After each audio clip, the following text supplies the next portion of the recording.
fait régulièrement des petites interviews de médecins qui sont sur le terrain pour essayer de sortir un petit peu du contexte anxiogène de cette situation d'épidémie qu'on vit Ah oui, ici absolument. en Afrique du Nord, pour donner des messages plutôt positifs. Le médecin que vous allez voir dans quelques minutes, je pense, va vous en apporter un. C'est un visage que vous connaissez déjà. Alors, je vous propose tout de suite de retrouver par Skype. Contamination, geste barrière oblige. Non, non, mais pour le docteur. Alors, il ne faut pas que j'écorche Non, votre c'est Ali FGI. FGI, oui, oui, parce que FGI ou FGI, oui, oui. FGI, c'est bon, il Oui, n'y a oui. pas de problème. J'ai l'habitude depuis petit. Comme moi. Moi, c'est le Voilà. H qu'on ne sait pas où le placer ou comment, s'il faut le Ouais. prononcer. Non, non, le D ne sert à rien. FGI. Voilà. Ali Merci. FGI. Mais il n'y a pas de souci. Merci, merci docteur d'être avec nous en ce dimanche 5 avril. Euh, La première question, c'est pour le médecin urgentiste qui est également spécialiste en médecine de catastrophe. Ce type Oui. de situation qu'on vit, elle est inédite pour vous, elle est exceptionnelle ou c'est quelque chose une situation à laquelle vous étiez déjà plus ou moins préparé? Alors oui, c'est une bonne question parce qu'en fait, on ne l'approche pas par ce biais-là généralement. Alors que, oui, on va tout de suite au vif du sujet. Et le problème principal, c'est l'anxiété, l'angoisse. Et là, enfin, personnellement, j'y suis préparé parce que j'ai même écrit un livre avec des collègues sur le burn-out, le vrai du faux, mais ça, c'était un peu avant cet épisode-là, il y a fait 1 an ou 2 ans. Pourquoi? Parce que les gens qui viennent aux urgences, généralement, ils sont donc certes une pathologie pour une perception urgente, mais surtout, la chose commune, c'est qu'il y a une angoisse majeure. Et dans cet épisode de coronavirus, il faut quand même le dire, l'anxiété est un petit peu, pas à son comble, parce que j'en ai vu d'autres, mais disons que les gens ont tous une appréhension, une anxiété. En plus, le confinement, comme vous le savez, ajoute à un état de base qui est déjà au-dessus de la norme. Mm. Et donc, on peut dire qu'effectivement, il y a des spécificités, non seulement physiques, tout, Disney, etc. Et chaque jour, on trouve des symptômes. Mais en tout cas, il y a un symptôme qui est partagé, c'est celui de l'angoisse. Et donc, le personnel soignant, je ne dis pas ça juste pour dire qu'il y a de l'angoisse, mais il faut effectivement avoir beaucoup plus de calme, si vous voulez, un petit peu de bon sens pour aider encore plus les gens qui viennent et les rassurer. Et une fois que l'examen est terminé, est-ce que vous êtes sûr? Est-ce que j'ai pas ci? Est-ce que j'ai pas ça? Tout cela se surajoute. Donc, le fait d'avoir effectivement une préparation un tout petit peu des soignants, qui malheureusement déjà dans les services des urgences habituellement n'est pas tout à fait apprise pendant les études, Mm. notamment des médecins. Et il y a beaucoup d'efforts qui sont faits chez les infirmières, etc. Ça, je le sais. Mais chez les médecins, etc., ils sont un petit peu moins. Et donc, il faudrait apprendre un petit peu à être bienveillant, un peu plus de calme et puis faire de l'humour parce que franchement, je pense que c'est pas mal aussi de rigoler et de remonter un peu les équipes, l'enthousiasme, parce que de toute façon, comme je le dis, ça sert à rien, même si vous êtes malade, de faire en plus la tête. Ça ne va rien arranger, au contraire. On Donc est tout voilà, à fait d'accord. Ouais. c'est une anxiété, je pense, qui est un petit peu exacerbée. Et vous avez raison de le préciser dès maintenant, parce que ça va déboucher sur beaucoup de choses. On sait même que l'immunité est quand même sujette à une santé mentale et une santé physique. Tout à fait. Et c'est vrai qu'aujourd'hui, on va le rappeler, qu'il faut quand même pas se précipiter aux urgences. Il faut essayer de désengorger le service des urgences et ne pas s'y précipiter, même si on est effectivement, dans ce qu'on sait maintenant être beaucoup Oui. de situations d'angoisse, de crises d'angoisse. Alors, c'est vrai que déjà, enfin, il faut être aussi honnête là-dessus, c'est qu'il y a pas mal de gens enfin, il y a une diminution des passages Oui, aux urgences pour des choses plus ou moins. Alors, il y en a toujours, pour mais de la bon, bobologie. on pourra jamais changer à 100% les choses, hein, mais disons que c'est pas mal déjà. Je trouve que la population s'y met. Après, il y a toujours alors, déjà les entorses de cheville, des choses comme ça. J'espère qu'il y en aura, il y en a moins dès maintenant. Ça, c'est évident puisqu'il y a le confinement. Oui. Mais il y en a encore. Il y a des gens qui font pas attention, etc. Donc, il y a un côté, effectivement, on se défoule aussi parfois, on a envie de sortir, mais je comprends tout à fait. C'est pour ça que le traitement, le diagnostic, le confinement, tout ce que vous voulez, doit effectivement avoir l'approbation de la population. Et l'approbation de la population ne va pas forcément avec la peur engendrée, qui est un moyen de faire accepter les choses. On le sait bien. Mais là, on parle un tout petit peu, on essaie de s'élever pour expliquer les choses un peu philosophiquement parlant. Et quand on réfléchit à la stratégie, je ne pense pas que les chefs d'état-major, les chefs industriels, les chefs, etc., entre guillemets, ont toujours réussi à faire marcher en ordre de bataille uniquement par la peur qu'ils ont engendrée.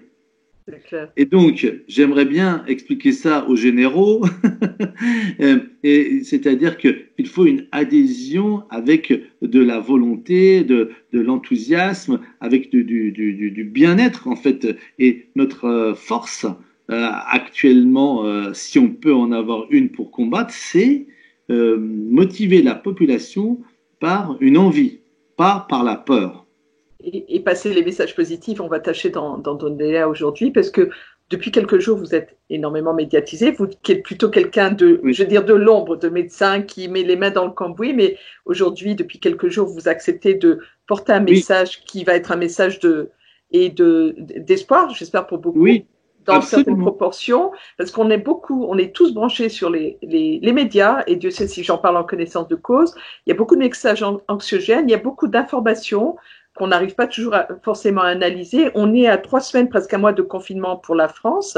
On a beaucoup parlé de traitement, de tests de dépistage. On a incriminé la politique de santé qu'on a comparé par exemple à des pays voisins comme l'Allemagne, pour ne citer qu'un pays voisin. Et c'est vrai qu'on a besoin de votre avis, là, d'experts, pour faire le tri dans toutes les informations qu'on a reçues et surtout aller vers une note positive, puisqu'on a encore quelques semaines vraisemblablement de confinement. Où en est-on aujourd'hui de ces traitements et potentiellement de ces tests de dépistage, dont le test dont vous allez nous parler et que vous portez comme Oui. un véritable message d'espoir et en tout cas de désangoissement.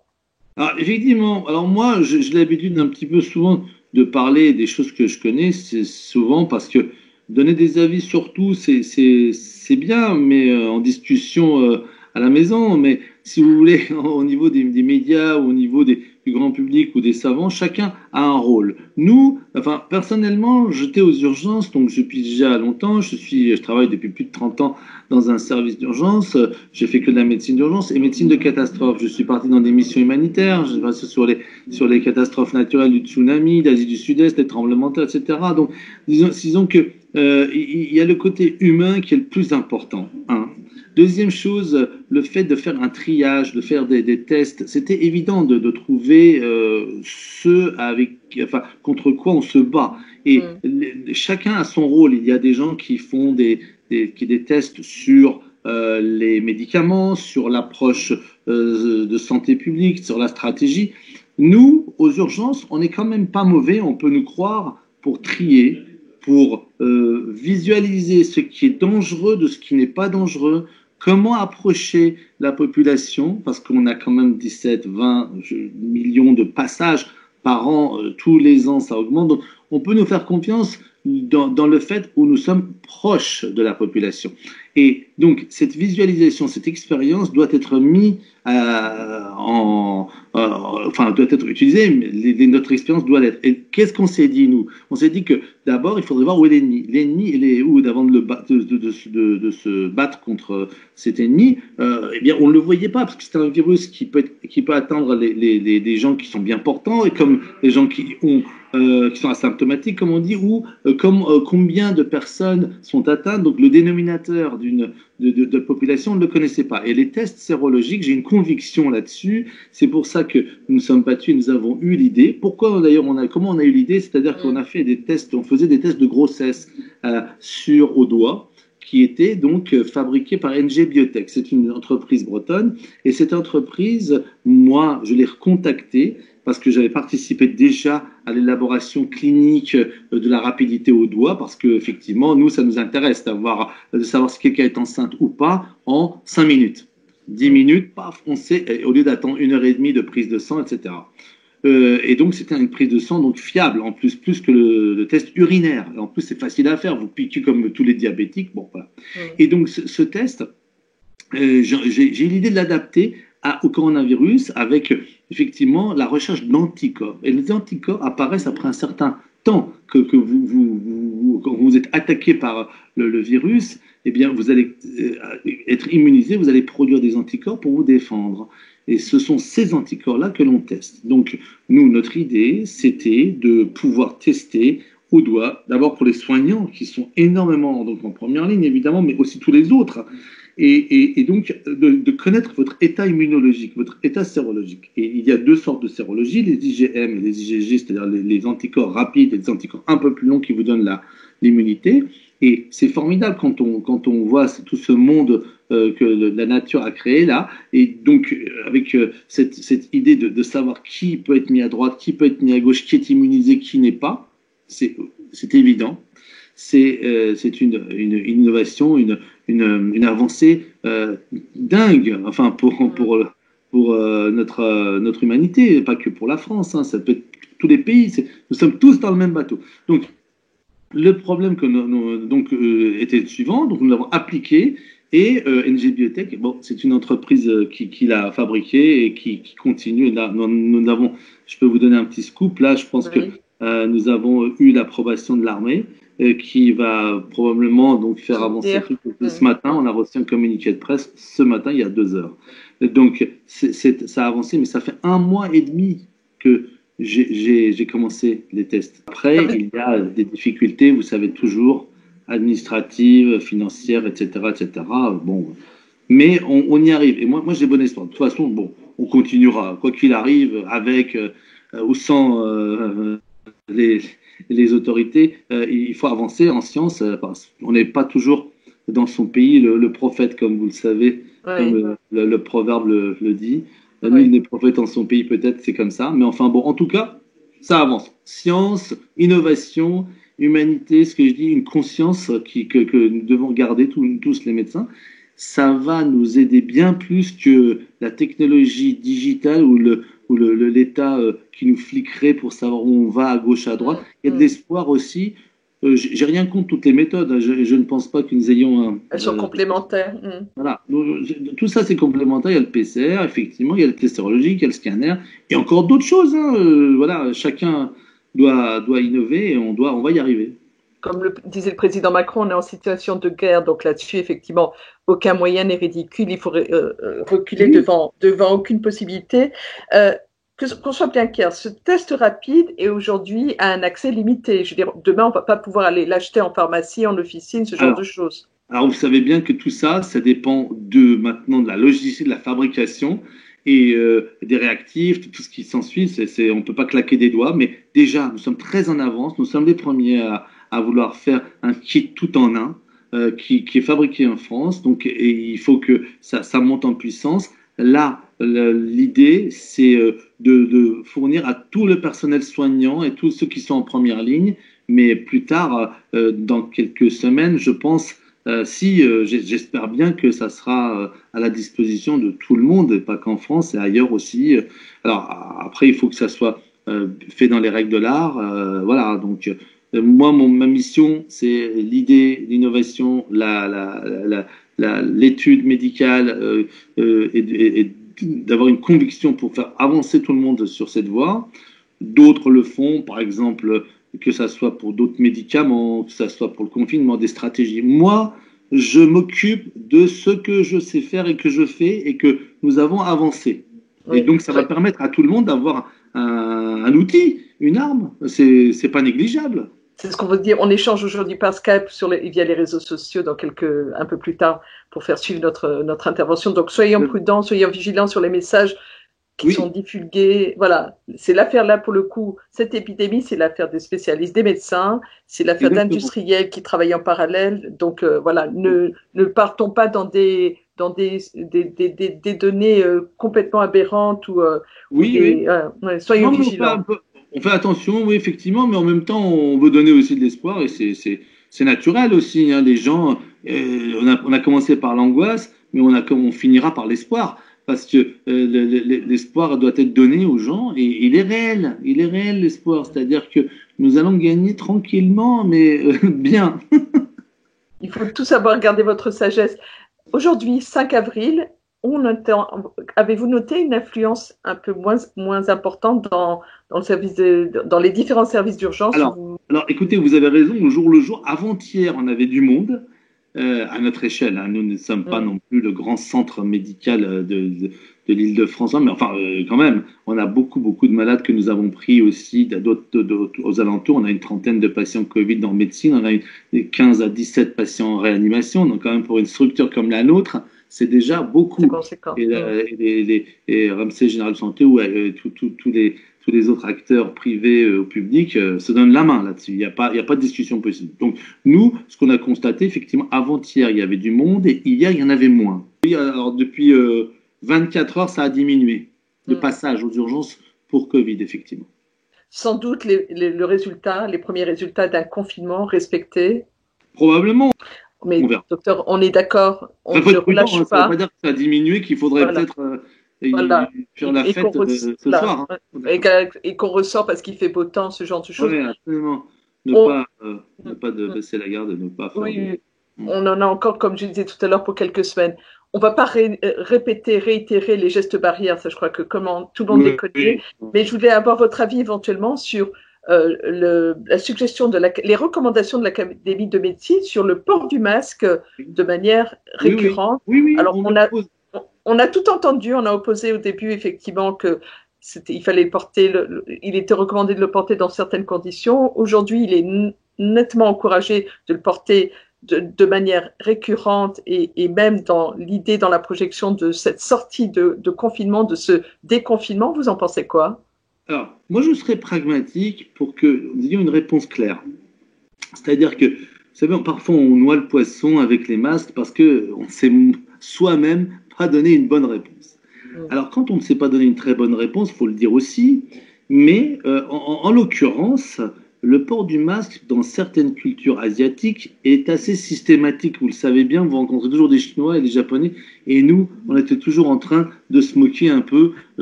Bon. C'est clair, voilà la première. Ouais, c'est vrai que c'était pour la pollution, c'est vrai qu'il n'y avait pas de coronavirus, mais bon, quand il y avait des grippes, etc. Bon, alors, il faut voir qu'il y a deux sortes de patients et deux sortes de masques pour l'instant, enfin même plusieurs masques, mais enfin, on va faire simple. Les deux sortes de patients, c'est ceux qui sont atteints et ceux qui ne le sont pas. D'accord ? Moi qu'il y en ait une troisième, vous me le direz. Mais je pense pas. Donc je ne me suis pas trompé là-dessus. Deuxième chose, il y a des masques qui sont très filtrants et d'autres qui le sont moins. Là aussi, nous sommes d'accord. C'est-à-dire filtrants moins, c'est-à-dire qui prennent quand même le virus, et d'autres qui ne le prennent pas, c'est les FFP2. Là, vous savez que quand on va voir un patient, nous, on est obligé un peu de mettre cela parce que s'il nous crache dessus, il faut intuber, etc. Il faut garder ça, sinon il y en a partout et vous êtes malade. Qui vous fait comme un bec de canard. Voilà. Exactement. Donc, quand vous êtes seul, il y a aussi le bon sens. Il n'y a pas que les scientifiques, parce que les scientifiques, d'ailleurs, c'est aussi le bon sens. C'est-à-dire, si vous êtes seul et que vous n'avez personne autour de vous, pourquoi vous porteriez un masque? On peut se poser la question. D'accord?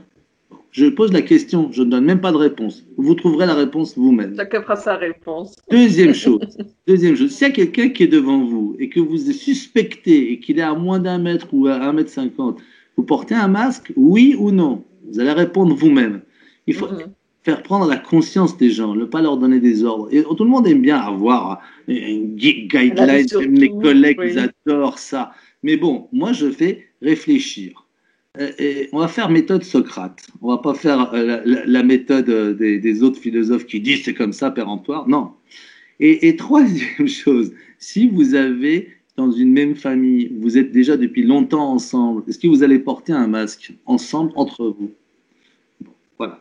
Donc vous voyez un peu la réponse, c'est ainsi. C'est pour ça que quand vous posez la question, il faut que les gens puissent déterminer chaque cas. Et moi, je pense, donc en fait, pour aussi faire une conclusion, c'est qu'effectivement, le masque pour protéger, c'est de bon sens, ça va. Si on sort et que nous avons des contacts plus ou moins rapprochés, c'est pas idiot de le porter. D'accord ? Et deuxième chose, si vous êtes plus ou moins un peu éloigné et que vous êtes dans l'air tranquille, alors on va nous dire, oui, mais le virus se balade aussi dans l'air. Mais non, mais dehors, on parle de dehors, l'extérieur, etc. Dans des endroits confinés, certes, peut-être. Mais quand vous êtes à l'extérieur, il faut aussi que, d'abord, un médicament ou un masque doit avoir l'approbation de la population. S'il ne l'a pas, eh ben, il ne servira à rien. Donc, il faut quand même leur expliquer, encore une fois, c'est pas par peur qu'il faut l'inoculer, mais plutôt par conscience et par intelligence. Voilà. Génial. Dernière petite question que ne manqueront pas de se poser les internautes qui vont nous regarder. On a beaucoup regardé, entre autres, en Afrique du Nord.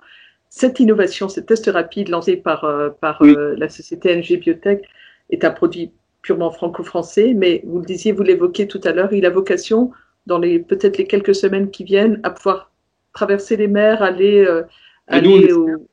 on l'espère, et je crois que la société aussi voudra faire ça parce que c'est d'intérêt international, et que si c'est vraiment avec une caution, si vous voulez, française, de qualité, etc., ce que j'espère bien, et que moi j'appuie encore pour faire du recherche et développement, encore, c'est pas le business, c'est pas l'argent qui vont faire que ce produit va marcher, c'est la qualité de ce qu'on est en train de faire.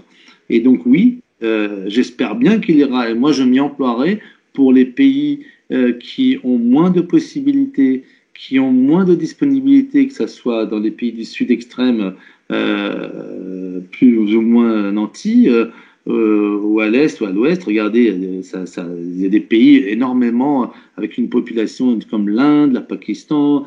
On va balayer entre l'Iran, tout ce qui est, oui, effectivement, le Maghreb, l'Afrique centrale, mais même en Amérique du Sud, etc. Oui, on est tous concernés. Donc, effectivement, il faut aider les autres et aussi partager ce qu'on a vite fait. Mais vite fait, parce que moi, je trouve toujours ça traîne.